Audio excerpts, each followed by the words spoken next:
We're going to start off with the Rolex Paris Masters. We're going to have a look at the outrights, and we're going to start with Medvedev at 5.5. So we're here in Paris Masters. This is the last non-finals tournament, last regular tournament of the ATP season. It is a tournament that is often quite weird. We have a lot of players that are pretty obviously tanking. They're just not interested in playing anymore. They just want to get to the off season and get the season over with. We have other players that are injured, fatigued. There's just a mess, real. We've seen 11 of the 55 top players already withdraw from the tournament, including Roger Federer. And I'm expecting Dominic Thiem to perhaps join that list as well. So it's a really crazy tournament. Court conditions are usually slow, but you never really know because the tournament director, Guy Forget, he likes to switch things up, so you really never know what's going on. So just a weird event in Paris.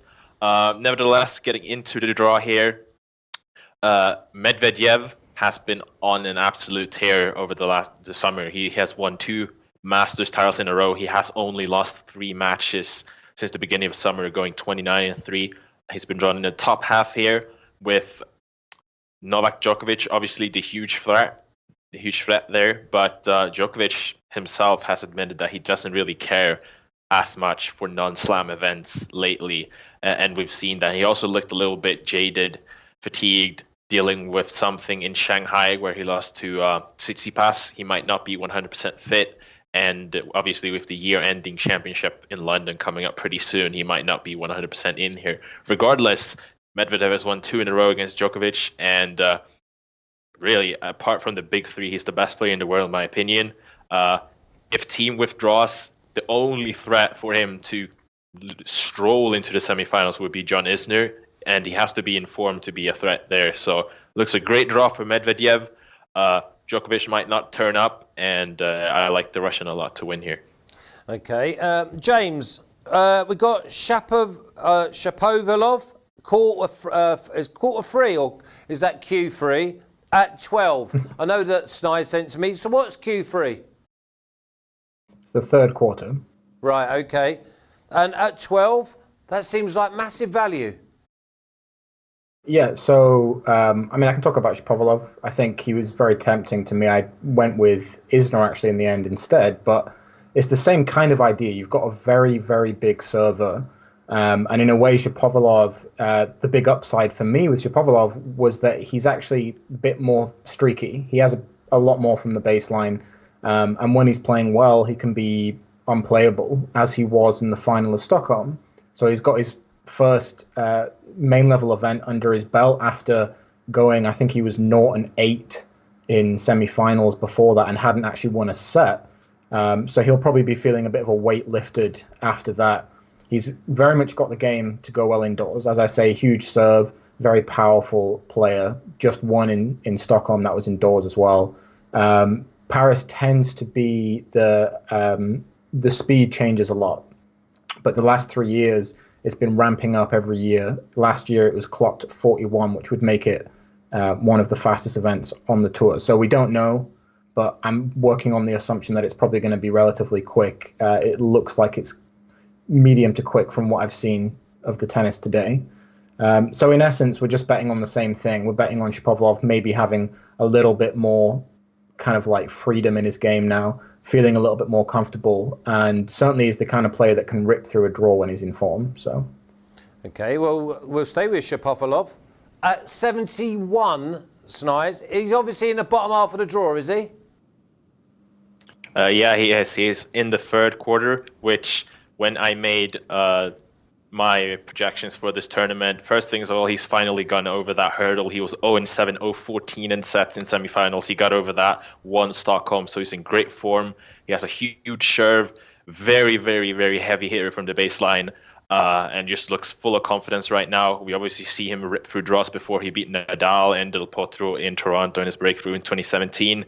And now, what happened was what I hoped would happen, and is Federer withdrawing after winning the title in Basel last night.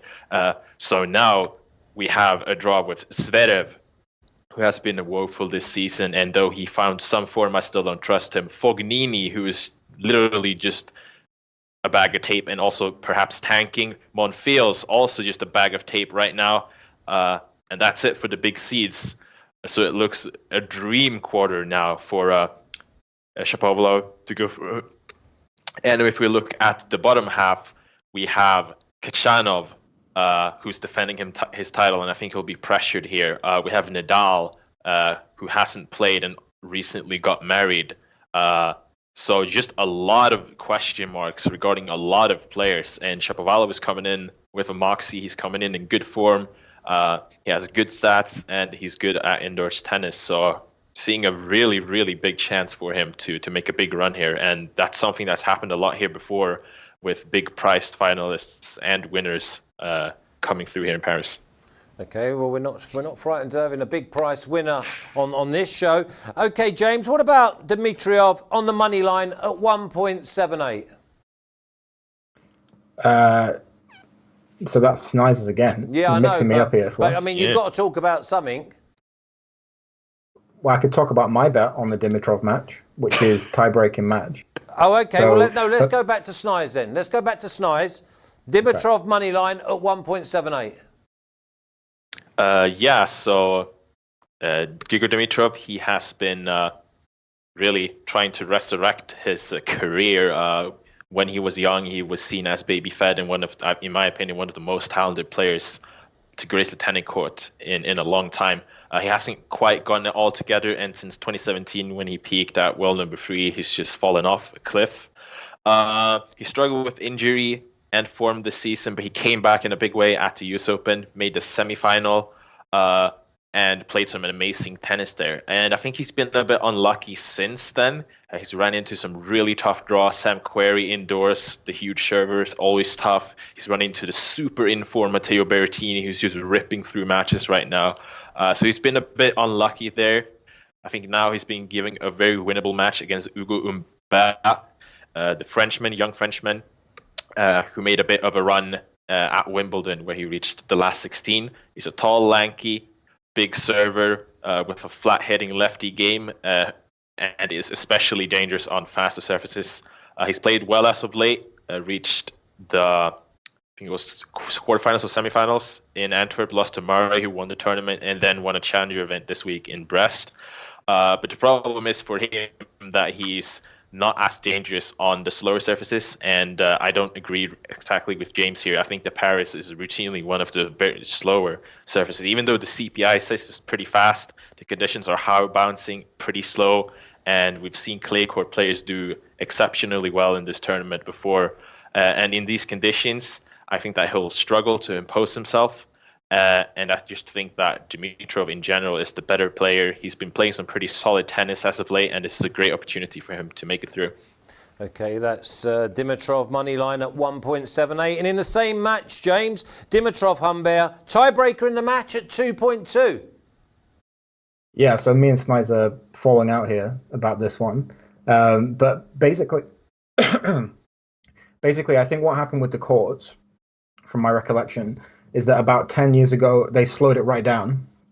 So it was quite quick for a long time, and then it got slowed right down.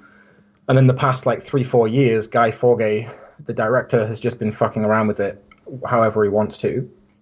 So we ended up, I think, I would argue last year, from what I saw, and certainly when Isner made the final, that looked very quick to me. I think you're right, it's not low bouncing. It's not like, I suppose somewhere like Shanghai, which is a little bit lower bouncing.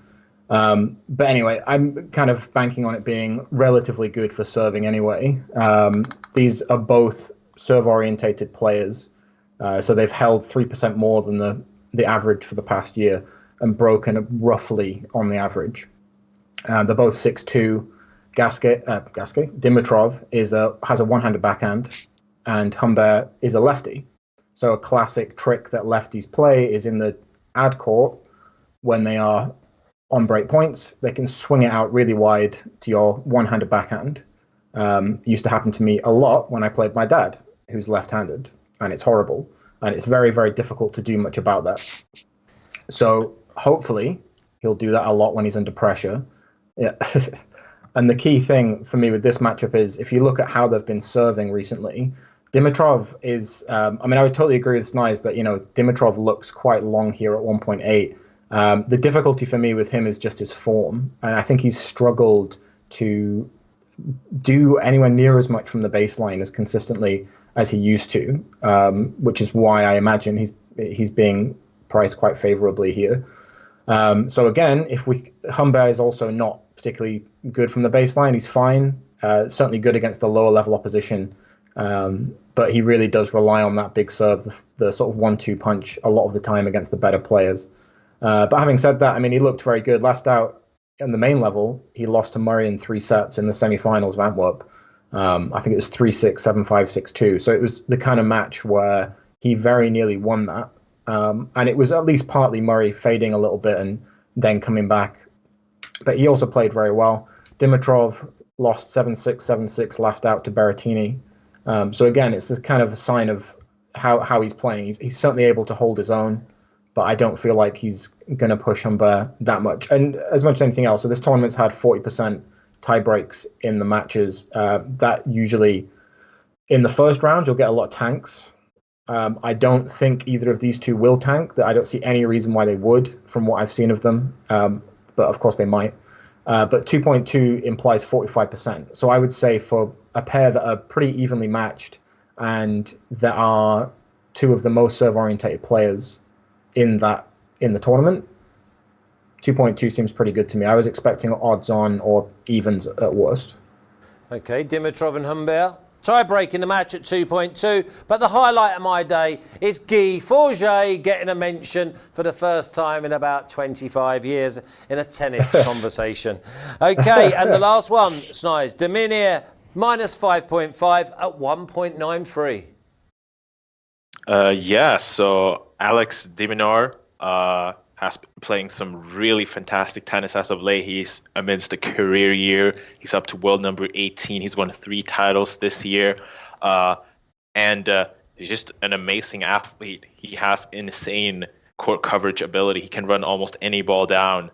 And he's just almost impossible to hit through. And he's also improved on serve lately, which was a liability earlier in the career. And he's been in great form. He recently went all the way to the Basel final, and he notably hit 0 unforced errors for 2 straight sets against Opelka in the semifinal there. And he'll be up against Laszlo Djere. And Djere is a player, one of the most clay specialized players on the entire tour. He cannot do anything else but play on the red dirt. And when he's off the dirt, he struggles massively. He's gone 3-10 on hard court or indoor hard court this year. He's only managed to take a set in one of those losses, and all 3 wins came against fellow clay court specialists. He's also been out of an illness for 2 months, and he just came back last week in Basel, and he got destroyed by Krajinovic, which we also tipped in our articles by 6-1, 6-4. And I think this is a massive mismatch. Jerry does not have the weapons to contend on faster surfaces, and he won't be able to grind through or hit through de Minaur either. And just looking at the stats, it's a 21.9% edge in the hard court hole break numbers for de Minaur. It's a 323-point hard court ELO edge. It's just absolutely unreal. And I just think that the Aussie will be far too strong here, and I think it's a beatdown. So minus 5.5 looks really good here.